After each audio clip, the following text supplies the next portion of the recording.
I usually try to make my videos succinct, so let me just put this on. This is the short version of the half an hour to follow that I made on a walk. Basically, I agree with the question in The Myth of Sisyphus, the book by Camus, which is uh, the main question of life is, suicide or not, is life worth living and whatnot.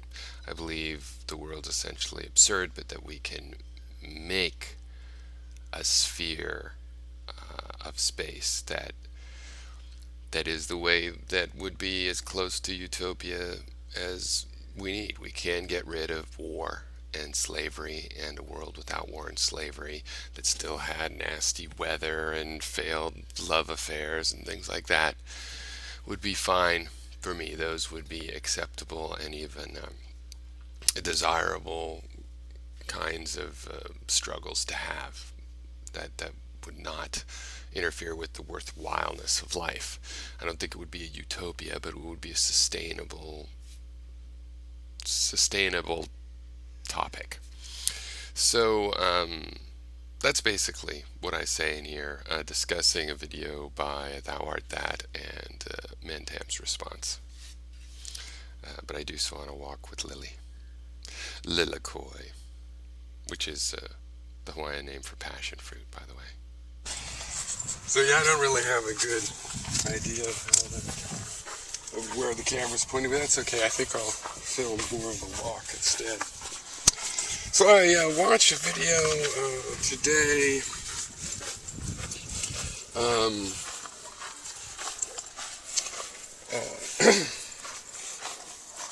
by Red Light Rocket, otherwise known as Thou Art That. One of the first people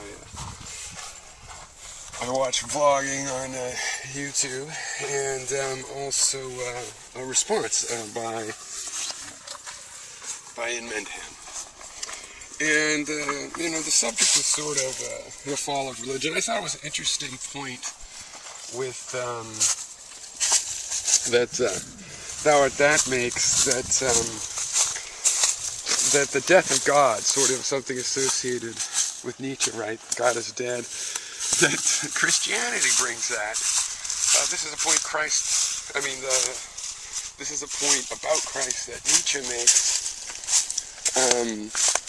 That it's amazing to put a God on a cross and this kind of thing. This is something that usually,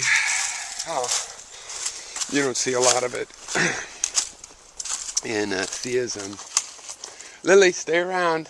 Don't run off too much. I'm going to try not to get my feet wet.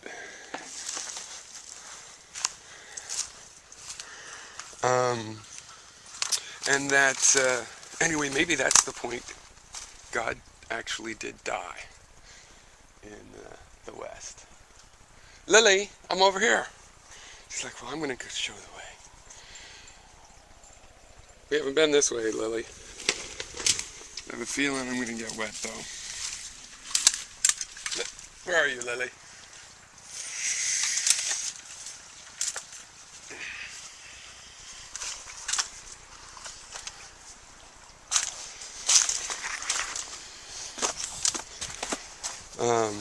So that's an interesting idea. Anyway, so there's this metaphor of can we go back to gods. But then I think Gary took the issue into an interesting direction here, which is really, this greater debate that we're all having, whether we know it or not. And it's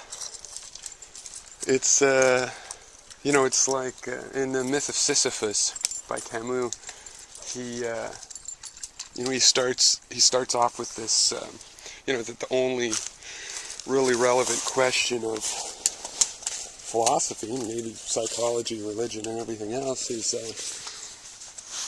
to be or not to be. What's the worth of life? Is it worth living? Why? In Camus' case, it's, that the world is absurd. The wrong thing happens. That's just the nature of the world itself, but that doesn't mean you have to give into it. It just means that's the nature of a piece of paper is is to be blank. The nature of painting is to obscure, reduce the potential of what else could be painted on the canvas once filled. The nature of something is to become messy. The entropy increases. Doesn't mean you can't lower entropy. It just means you're going to have to work on it. So this is the real issue in general for human beings. What's the value of life? Why keep living? Should we keep living? What's the value of it all?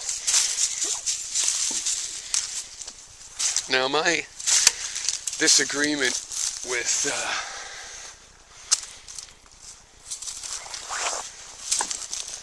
this is a pile of rocks that somebody must have put here at some point, don't you think? I don't know how a pile of rocks like this would be natural.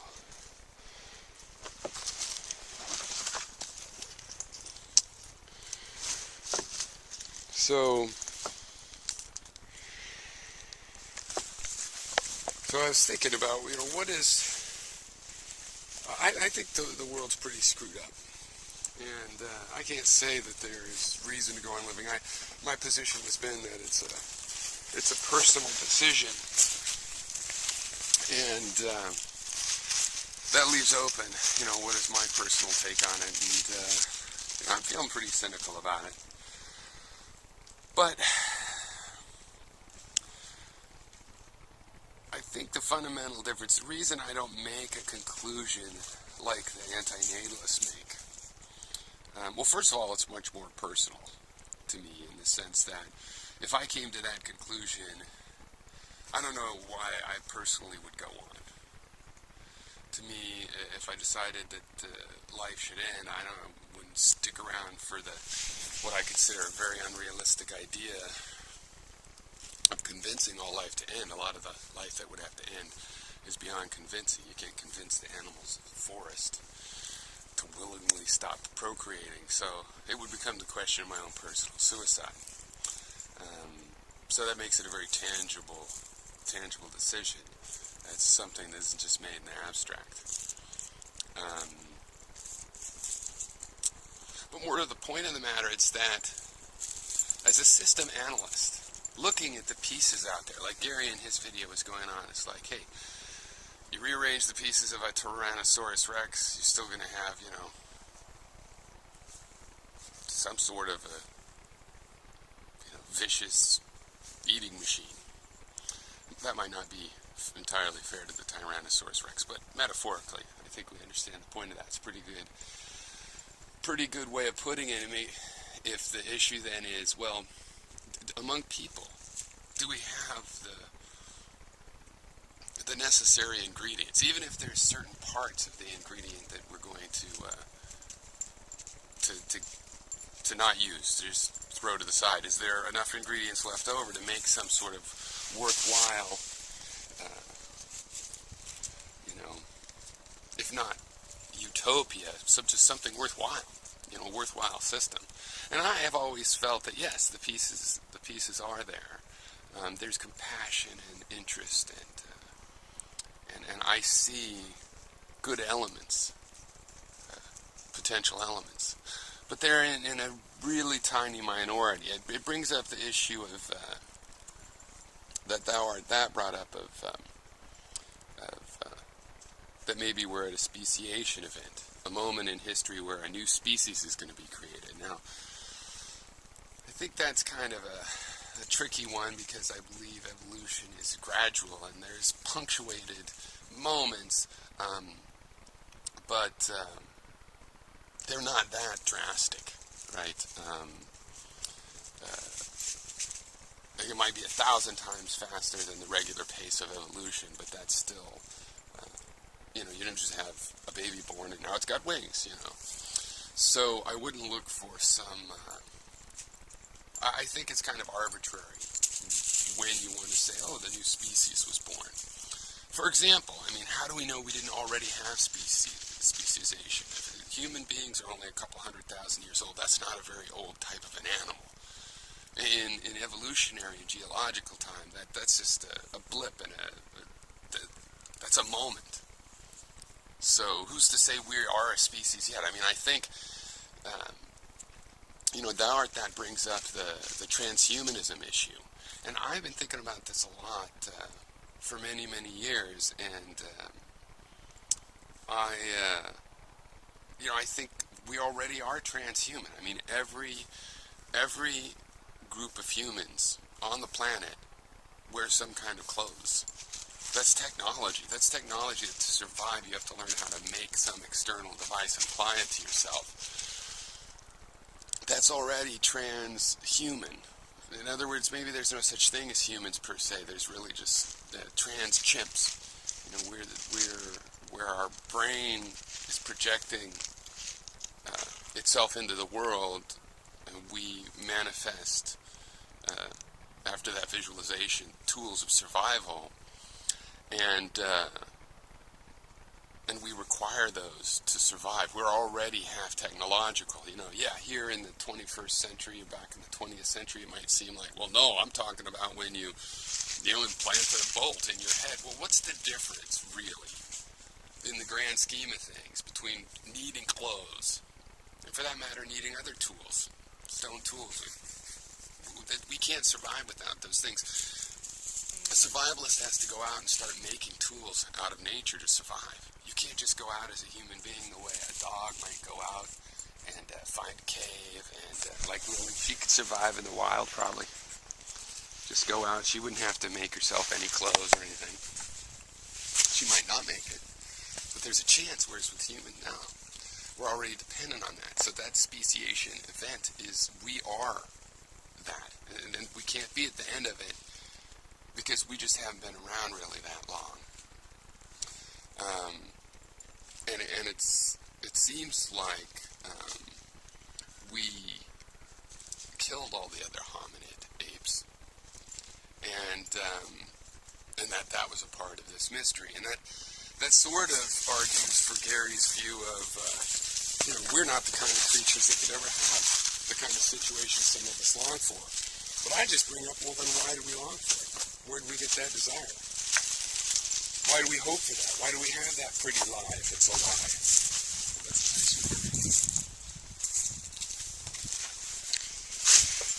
nice.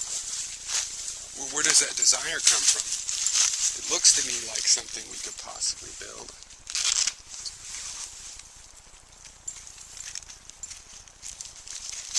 Where would even the lie of that possibility come from? Where would my desire to see that, to pretend that that's possible, if I'm just pretending? Where does that desire come from? If not from the potential to visualize this other way of being. Now, I don't think that I'm a perfect person, or that I don't cause misery, or any of this kind of thing. But I see certain elements that I associate with the darkness, dark side of man, that I don't have, right? There is a line. I mean, and the main thing is, like, I don't just want my own way. But many times I probably should enjoy myself because I've got my own way, but I don't enjoy it because I want the group to get its way.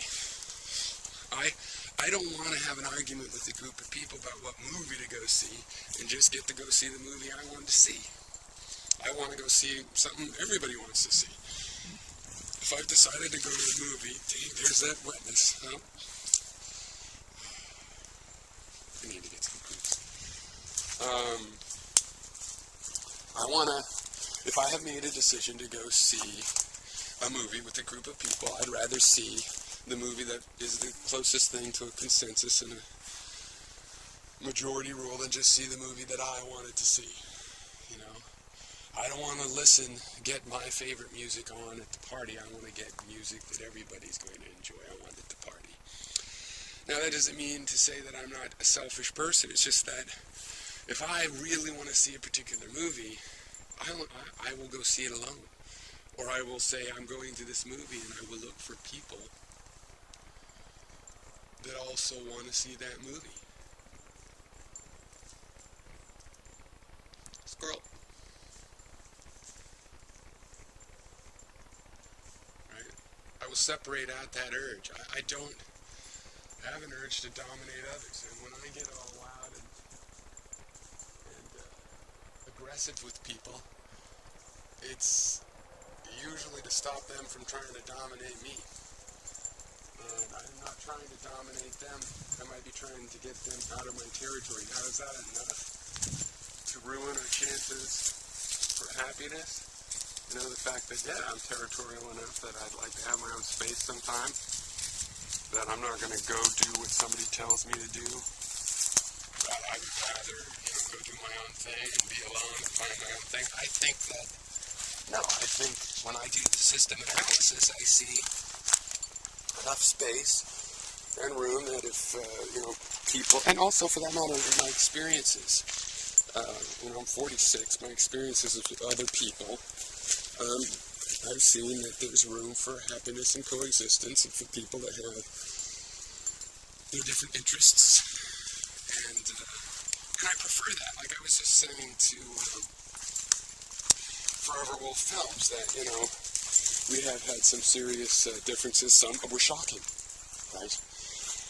And I'm using the plural, though really I just have one time in mind, which, by the way, I'll mention in a second. But I like that. I like that. Now, maybe I would love somebody that's just like me, and I just don't believe that's possible. And so, as a result, instead of feeling happy as some old road, instead of being, looks like somebody's come through here recently. I would see how they could have.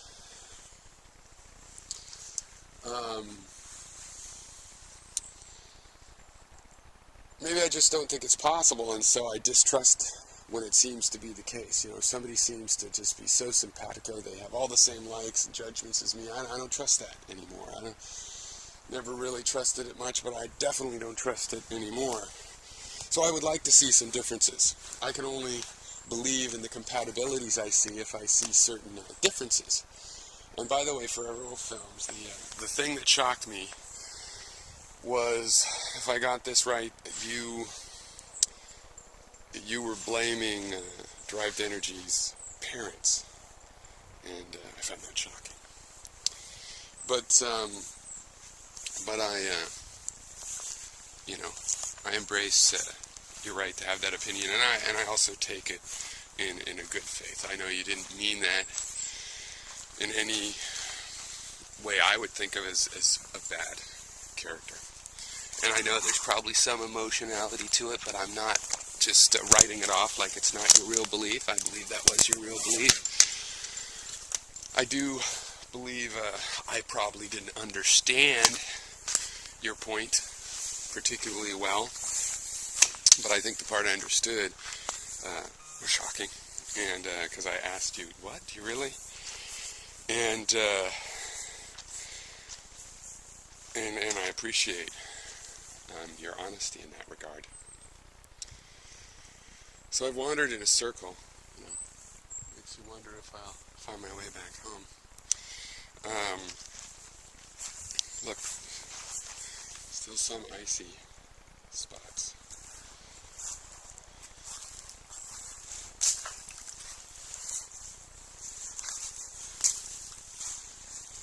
Breaking ice has all the joy of breaking glass, but none of the regrets. Lily! Lily!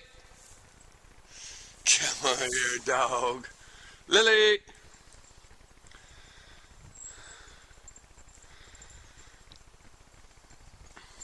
So let's see, where was I going with all of this? Well, transhumanism, I think, is already here. I don't see there maybe isn't even such a thing as a human. We're apes, we're hominids, and all the hominids are trans-apians, or anyway, the point is we're already dependent on.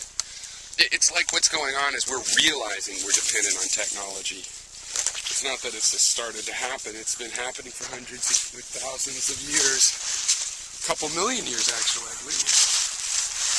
And what's happening now is that we're realizing it. But people don't realize clothes or technology. Why? Because that's how dependent we are on them. we're so dependent on them. It's like, that's not technology, that's not what I'm talking about. I mean a computer chip. I mean technology that was just invented in the last little bit. So,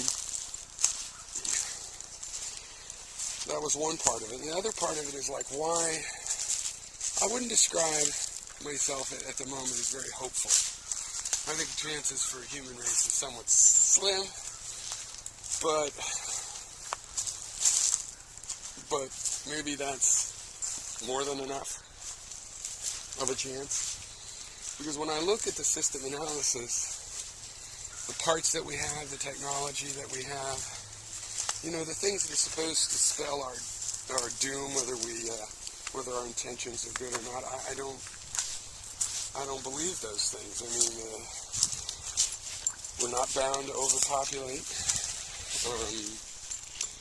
We're not.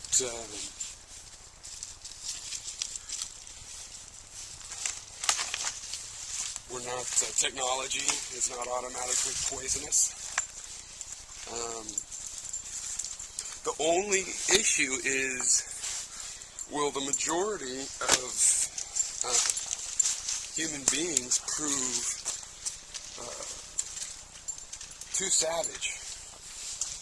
They will to be satisfied with a better situation where everybody does better. If the need to dominate, piss on others, is that really the huge domination? And my optimism is that while we all are imperfect animals, we all have our selfishness and, you know, can cause mayhem and have.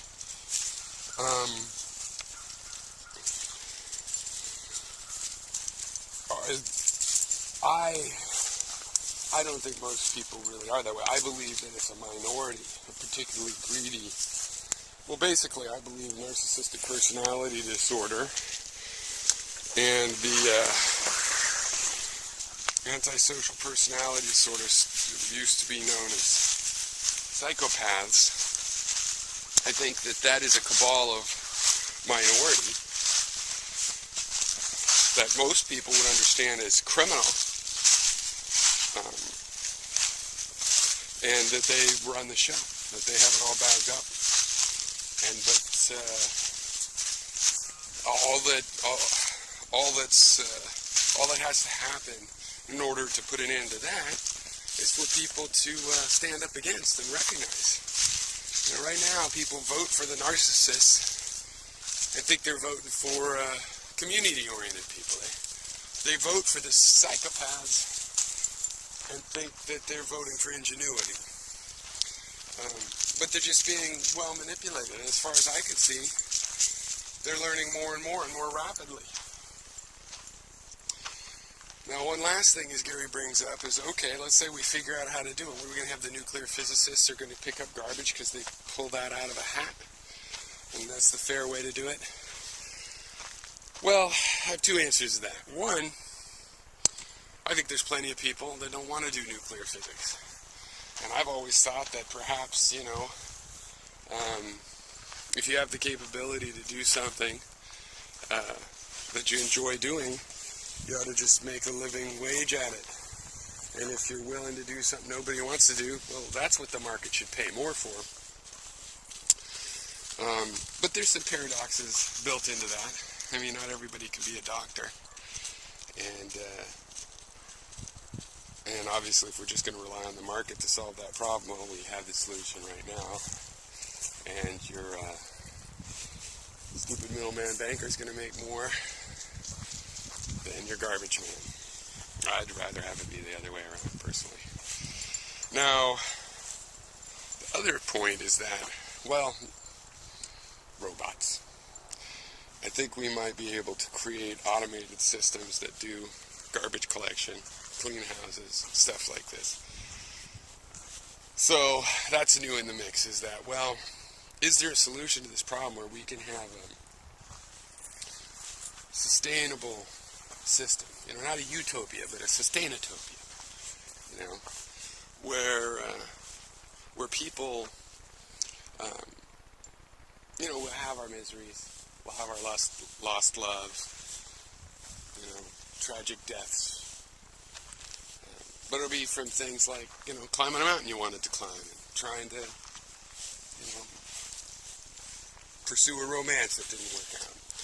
Instead of slavery and oppression, instead of people living terrible lives because Walmart wants to sell clothes cheaper, and so, a person's parents get burned up in a Bangladesh factory, I think we could get rid of that. So ultimately it just comes down to, just how terrible are people overall. And frankly, this comes from maybe a political action bias that I have. I really believe that there is a class of people, a minority, that feels separate from the species and feels right in dominating, pissing all over us. And they don't just want to get rich, they want to have their throats on the necks of everybody else, right? They just want more and more and more. They want more, even when they have more than they could spend, they want more. It's because they're living off of the pathos of distance. There's separation between themselves and others. They're measuring their own selves relative to others, and in a way they're enslaved to the others, right? And I think it is possible that a subspecies of humans that knows how to enjoy if they like their own setup, that kind of people could work together and have roads and infrastructure.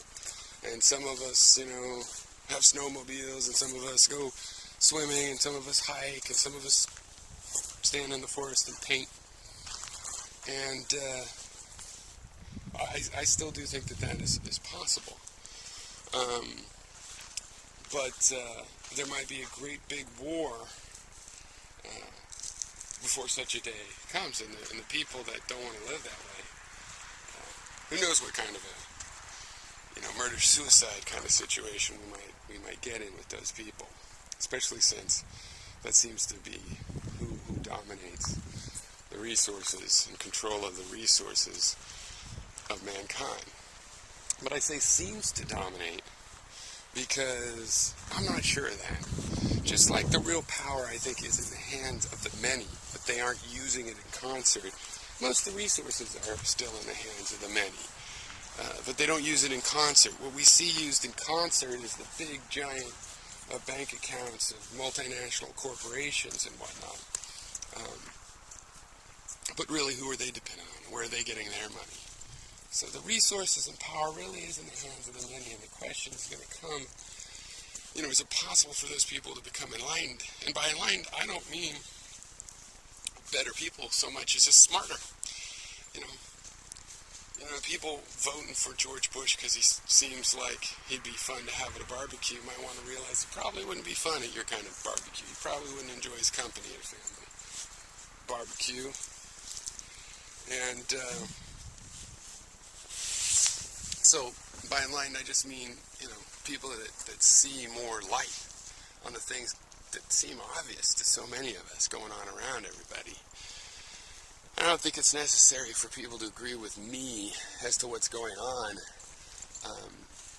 It's just that I could see they're not even seeing it. It's not just a difference of interpretation. It's just that they're just not seeing it at all.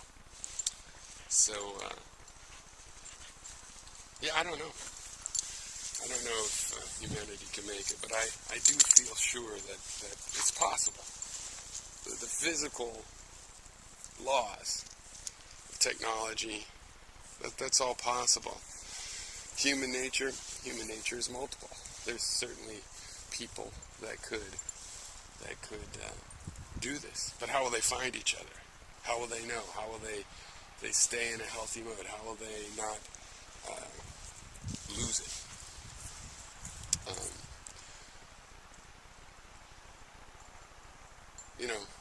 Apes don't seem like the most mentally together animal that I could think of, like emotionally stable-wise. So,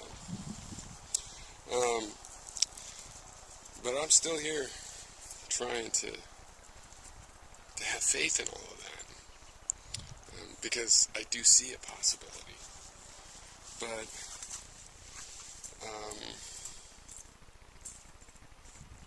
I've spent a lot of time looking at myself to see, well, what about my faults? How bad are they when you multiply them by 1,000,000,000? If there's thousands of me, how good are we going to do? Sure, I think I could cooperate with people, but then they have stupid plans I don't want to help with, and maybe that's the problem. Maybe going together on a, third best possibility should be good enough, and I resist that. I think I know the best way to build the town plumbing system.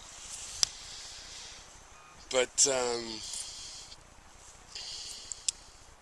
that's just something I'm keeping open.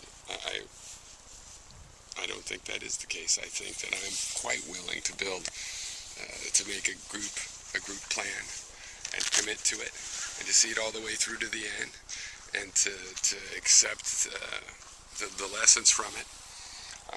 At this point in my life, the problem is that I'm willing to go through with the group plan and accept the lessons, and then to learn from the lessons and do better the next time. And I just see other people refusing to learn those lessons, and they keep wanting to do it the same way over and over. And I don't understand why they want to do the same thing over and over when we've seen the mistake part. And that, to me, that's just because they want to feel like they're dominating and it's their idea.